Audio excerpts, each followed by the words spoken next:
Afternoon. A quorum has been formed and it is the appointed time. I call to order the meeting of the panel on security. Item 1 of the agenda, election of chairman and deputy chairman. I have been nominated as the chairman. For the time being, I will invite the deputy chair, Ms. Carmen Can, to preside on my behalf.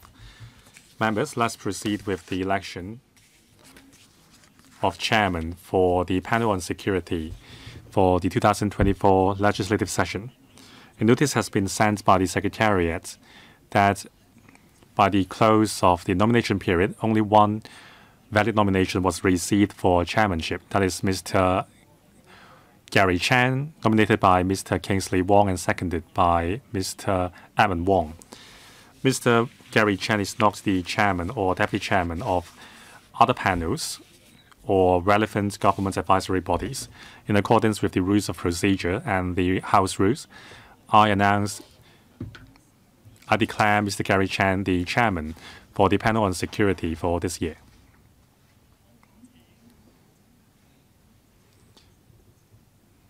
I will hand the meeting back to Mr. Gary Chan. Thank you, Ms. Carmen Can. Thank you for your support. Let's work together on this panel.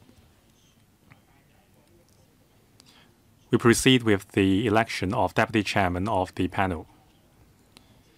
A notice has been sent by the Secretariat that by the end of the nomination period, only one valid nomination for deputy chairman was received. That is Ms. Carmen Can, nominated by Ms. Lai Dong Kwok and seconded by Mr. Perry Yiu. She is not the chairman or deputy chairman of other panels or relevant government advisory bodies. In accordance with the rules of procedure and the House rules, I declare Ms. Carmen Can elected the deputy chairman of the panel for this year. Congratulations.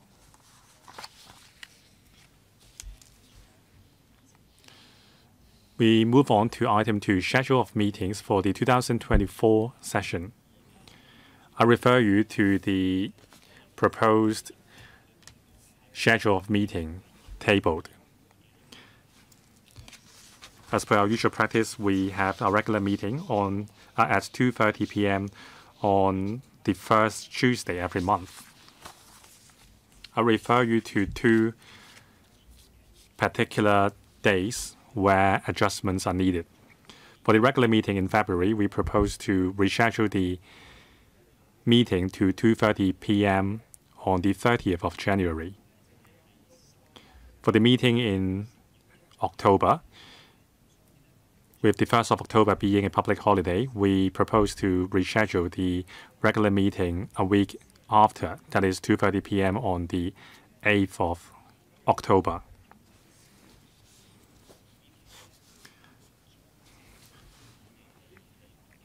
The regular meeting in March has a clash of schedule with the two sessions in Beijing. Some members are Hong Kong representatives to the CPPCC and the CPC. We will have to reschedule the meeting in March.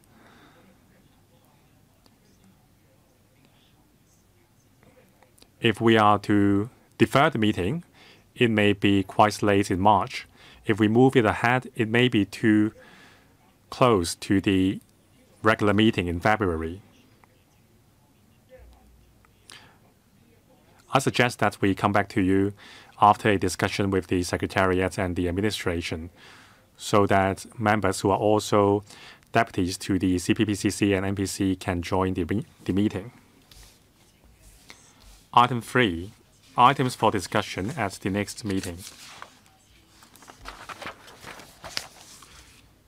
I refer you to the list of outstanding items for discussion and the list of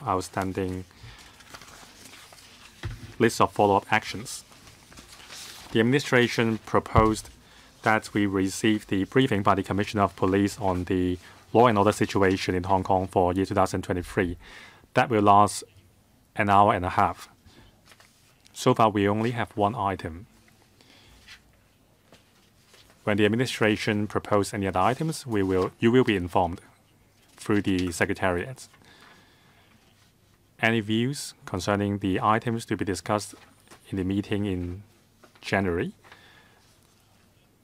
That is decided then. We will meet with the Secretary for Security to discuss the work plan for the year. As per usual practice, we will invite members to give their views on items they would like to discuss this year. Does any member want to propose items for discussion for the year? 3 members have pressed the button. I will give you 2 minutes each. Please be brief. Mr. Dominic Lee, Ms. Elizabeth Quartz, and Mr. Perry Yu. Thank you, Chair.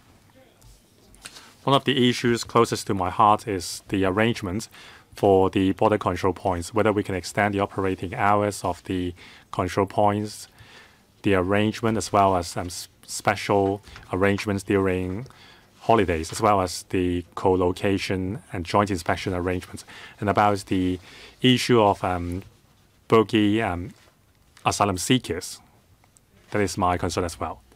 Ms. Elizabeth Quartz.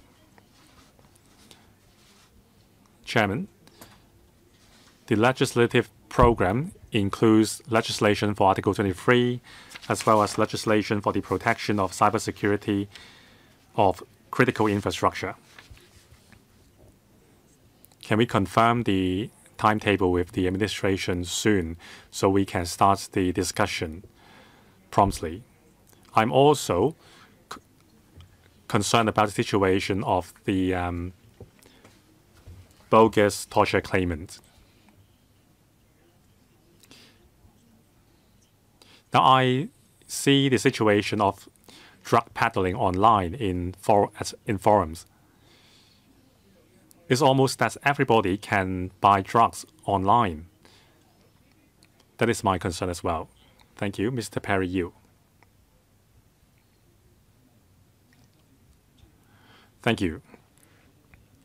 Now, the State Development and Reform Committee has published the 3-year plan on development of the GBA.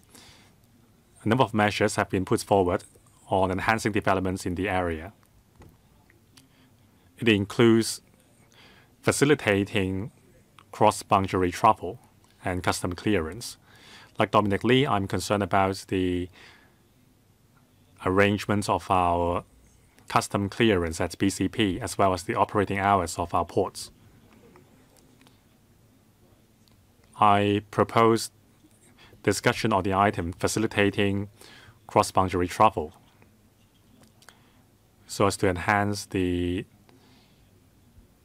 capacity of our border and facilitate people travel. Thank you. Mr. Shanghai Long. Chairman, I suggest 2 items for discussion this year. First, smart security. Our disciplinary services and our security system are facing risks brought about by AI. We have deep fakes. There are people coming up with deep fakes involving the chief executive and the secretary for security to scam members of the public. About cybersecurity, in the past, we had a very high level of cybersecurity, but now we are seeing more phone scams and cyber scam. Thank you.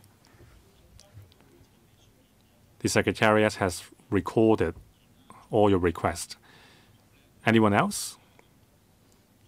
If not, then we will convey your views to the Secretary when we meet with him.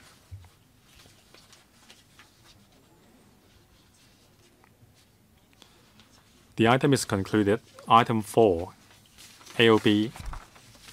Item AOB. The meeting is adjourned. Thank you.